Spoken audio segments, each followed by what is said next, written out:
वैसा वैसा वैसा वो सेल्फी थोड़ा साइड करें सर। आप जय जोहार का नारा है, जय जोहार का नारा है। दो हाथ ऊंचा करके जय जोहार का नारा है, जय जोहार का नारा है, जय जोहार का नारा है। यह नारा 2015 में मैंने गढ़ा था और इस नारे ने दक्षिणी राजस्थान और हमारे मध्य प्रदेश के जुड़ते हुए इलाके में एक ऐसी क्रांति पैदा किया कि 47 सांसद और 487 विधायक गूंगे बहरे हो चुके थे और आदिवासी कौन वॉइसलेस हो चुकी थी, उसका जवाब दिया। और आज की तारीख में 5 विधायक और 1 सांसद इस नारे की बदौलत विधानसभा और लोकसभा में गए। आज मैं बहुत खुश हूं, आज मैं बहुत खुश हूं क्योंकि क्या लाजवाब डॉक्टर वसावत सर ने बोला। आपका राज पिपला में 5-6 साल पहले मुझे 2 बातों पर बोलने से रोका गया था कि राजनीति पर नहीं बोलना है और धर्म पर नहीं बोलना है, और मैंने वही 2 बातों पर बोला था। आज वसावत सर ने जो बोला, मेरा सीना गर्व से चौड़ा हो गया। मुझे लगा कि भंवरलाल परमार सही था, यह साबित हो गया। और मेरे भाई खराड़ी साहब ने क्या बोला, जबरदस्त, मेरे बोलने का रहा ही नहीं। खराड़ी साहब ने जबरदस्त बातें की आज, जो मैं बोलना चाहता था, घर से सोच के आया, वह बात खराड़ी साहब ने रखा। और आज मैं कहना चाहता हूं कि मध्य प्रदेश में मैं बहुत बोल चुका हूं, मध्य प्रदेश का भी समय मुझे आज दिया जाए, आने वाले साल मुझे नहीं बोलना। दोस्तों, बारू दादा ने बहुत बड़ी बात बताई कि शोषण की परिभाषा क्या हो, अत्याचार की परिभाषा क्या हो। दोस्तों, हम लोगों को वनवासी कहा जा रहा है, यह भी अत्याचार है। हमारे समाज को धर्म में बांटा गया, यह भी अत्याचार है। हमारे समाज को पार्टियों में बांटा गया, यह भी अत्याचार है। रूढ़ी प्रथा की बात करें, हमारे इलाके में आज की तारीख में एक महिला का कम उम्र में पति मर जाता है तो क्या किया जाता है? जब बच्चे छोटे छोटे होते हैं तो वो महिला मात्र 12 दिन वो महिला एज ए विधवा होती है। ये रूढ़ी प्रथा है बहुत बड़ी। 12 दिन के बाद उसको पसली ओढ़ाई जाती है और वह पुनः सुहागन हो जाती है। ये कितना बड़ा समाज व्यवस्था है। एक महिला के मान सम्मान इज्जत के लिए यह कितनी बड़ी रूढ़ी प्रथा है, उसको भी हमें आगे बढ़ाना होगा दोस्तों। और एक बड़ी बात बताई थी वारुदादा ने, क्या हम हिंदू भी नहीं है, मुस्लिम नहीं है, ईसाई नहीं है। हमारे लोग कहते हैं कि हम हिंदू नहीं है, लेकिन हिंदू क्यों नहीं है कभी नहीं बताते, कभी नहीं बताते।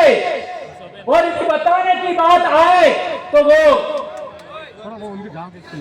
कैमरा घुमा मात्र ये कहते हैं कि हिंदू विवाह अधिनियम हमारे ऊपर लागू नहीं होता।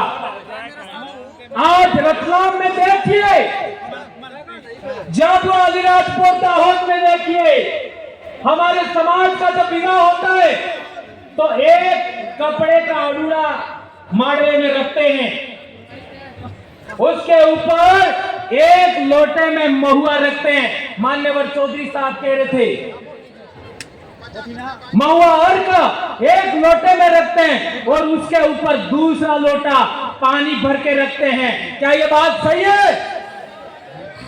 और उसके चारों तरफ फेरा लेने से पहले आरती की थाली से तिलक लगा जाता धरती माता को। यह कितनी बड़ी रूढ़ी प्रथा है। अग्नि पूजा नहीं होता और इसके बाद इस कड़े के चारों तरफ फेरा लगवाया जाता है।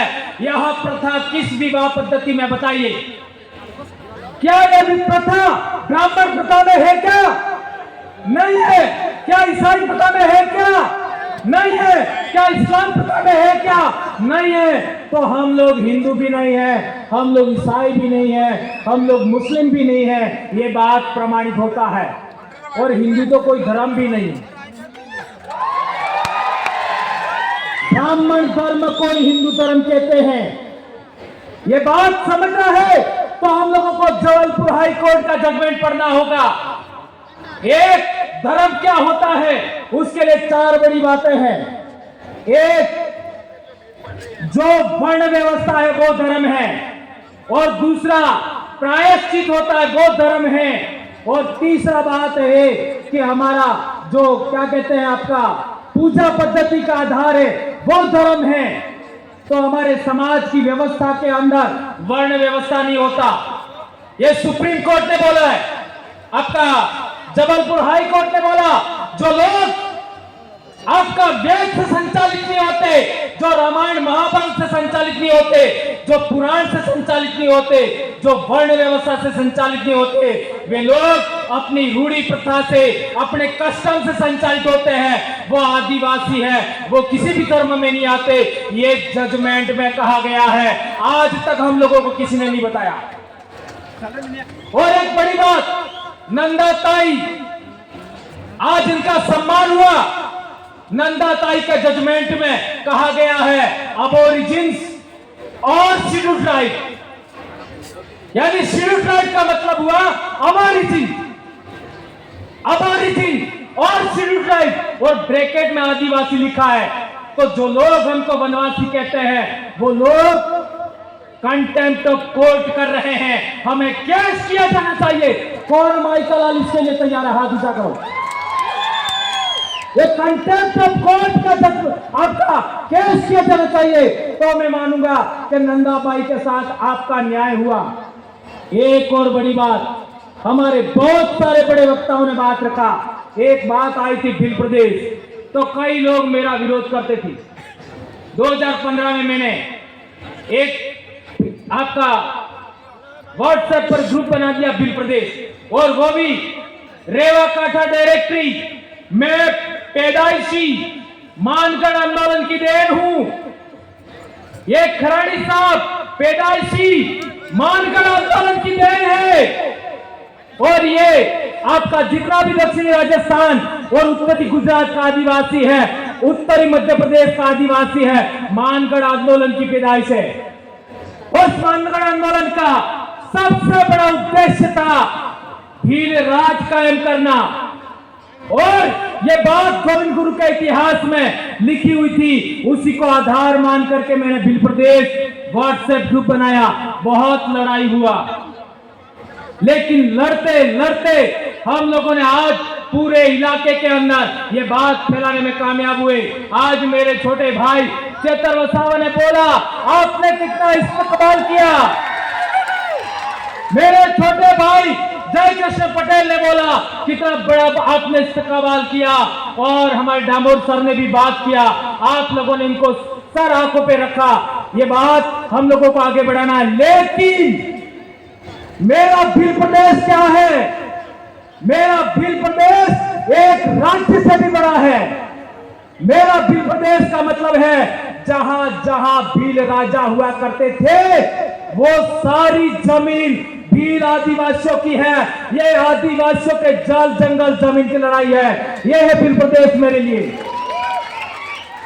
भील प्रदेश का मतलब जहां जहां हमारा बाप दादा राजा महाराजा थे वो सारी जमीन हमारी है, चाहे वो आज की तारीख में कोई भी बैठा है। और एक बड़ी बात, हमारे लोग जो संसद में और विधानसभा में गए हैं, वे लोग जब हमारे समाज की एट्रोसिटी होती है, हमारे समाज का मर्डर हो जाता है, हमारे समाज के गांव उजाड़ दिए जाते हैं, हमारे समाज का पेशाब कर दिया जाता है मुंह पर, तब भी मुंह नहीं खोलते। उसका कारण क्या? ये बात मात्र बच गई थी वो सर की स्पीच में, तो हमें जनप्रतिनिधि सिलेक्शन प्रणाली लागू करना होगा। जनप्रतिनिधि सिलेक्शन प्रणाली का मतलब क्या है? एक विधानसभा के अंदर करीब 500 लोग वोट करेंगे, जो जीतेगा वो चुनाव लड़ेगा, बात खत्म। एक लोकसभा में 700 लोग सभी गांवों के वोट करेंगे और जो जीता वो चुनाव लड़ेगा, बात खत्म। यह है जनप्रतिनिधि सिलेक्शन प्रणाली। इसी के आधार पर हमारे लोग आगे बढ़ रहे हैं। और एक बड़ी बात कि ये लोग नहीं बोलते हैं, तो क्यों नहीं बोलते हैं? तो उनका सिलेक्शन उन लोगों ने किया है। इसलिए मैं कहना चाहता हूं, आदिवासी क्षेत्र से कांग्रेस भाजपा बाइकॉट। आदिवासियों की महाराष्ट्र में दूसरी पार्टी बनानी है, बनाओ। मध्य प्रदेश में बनानी है, बनाओ। गुजरात में बनानी है, बनाओ। जितनी बनानी है बनाना हो, लेकिन आपका कोऑर्डिनेशन करना, अलायंस करना, लेकिन कांग्रेस भाजपा बाइकॉट, खत्म, टाटा बाय बाय। इसी तरीके से आदिवासी एकता कायम करना चाहते हो, रूढ़ी प्रथा बचाना चाहते हो, संस्कृति बचाना चाहते हो, तो तीनों धर्मों को भी बाइकॉट करना होगा। प्रकृति धर्म, आदिवासी धर्म, जो कहना कहो, इंडिजिनस धर्म, ट्राइबल रिलीजन 1931 में था, पुनः लागू करो। जो करना करो, जो राजवंशीय करो, लेकिन इनको आउट करना होगा। और ज्यादा नहीं तो इस दिमाग से तो आउट करो। है मान्यवर चौधरी सर कह रहे थे, मेरी बेटी एमबीबीएस कर रही है, मेरा बेटा एमबीबीएस कर रहा है, एक 9th क्लास में बेटा पढ़ रहा है, तीनों के सर्टिफिकेट के अंदर, स्कूल के अंदर आदिवासी लिखवाया मैंने। और मैंने नंदाबाई का रेफरेंस दिखा, वो कोर्ट में का जजमेंट लेके गया, यह आदिवासी लिखा है। और यदि आप नहीं लिखते हो, इस पर साइन करो, मैं आपके ऊपर कोर्ट ऑफ कंटेम्प्ट का केस ठोकूंगा। तो तहसीलदार भी डर गया और ये बात हो गया। एक अंतिम बात, हाँ, हमारे समाज के अंदर किसी का विवाह हो जाता है और किसी कारणवश आदमी महिला को दान क्षेत्र नियाले नियम दान એટલે अनाज, क्षेत्र એટલે मर्यादा, सम्मान। महिला के साथ सम्मान नहीं करे और पोटली पे करके रोज बदमाशी करे, मारे पीटे, तो हमारे महिला को छेड़ा छूट लेने का हक था। Am I right? और छेड़ा छूट का मतलब तारे मारे मामलों खत्म। तभी बीसी मरी सके तो मन है काल जो कोई। ये बहुत बड़ी बात है दोस्तों। यह हमारी विवाह पद्धति, हमारी पूजा पद्धति, हमारी रूढ़ी प्रथा, कस्टमरी लॉ के लिए बहुत बड़ी बात है। एक और बात, जो टाइगर प्रोजेक्ट के नाम पर हमारी जमीन छीनी गई, अभी पालघर को लेकर के जो हुआ, पिछली बार कालूराम दादा ने बोला था और अभी एक भाई ने भी, हमारे साथी ने बोला, पालघर में क्या क्या हुआ, स्टैच्यू ऑफ यूनिटी पर क्या क्या हुआ, आपका केवड़िया में आपका क्या क्या हुआ, हसदेव में क्या क्या हुआ, मणिपुर में क्या हुआ। हमारे लोगों को गुमान था हमारी राज्यपाल आदिवासी है, हमारे लोगों को गुमान था हमारी राष्ट्रपति आदिवासी है। क्या किया? सिफर। इसलिए मेरा विश्वास उठ गया है और मैं लंबे समय से कह रहा हूं, सरकार तेरी नौकरी लेना तो ले ले, मैं कभी चुनाव नहीं लड़ूंगा, लेकिन तुम्हारा बंदोबस्त करके छोड़ूंगा, नहीं छोड़ूंगा। और आदरणीय वसावा सर को भी कहना चाहता हूं, मैं जिंदगी में कभी चुनाव नहीं लड़ूंगा, लेकिन नेता पैदा करके छोड़ूंगा। मैं तेरे बाप की औलाद हूं, मैं मेरी मां की औलाद हूं और बाप की अकेली औलाद हूं मैं। और 2011 से इस बीमारी से पीड़ित हूं, फिर भी नहीं डरा मैं।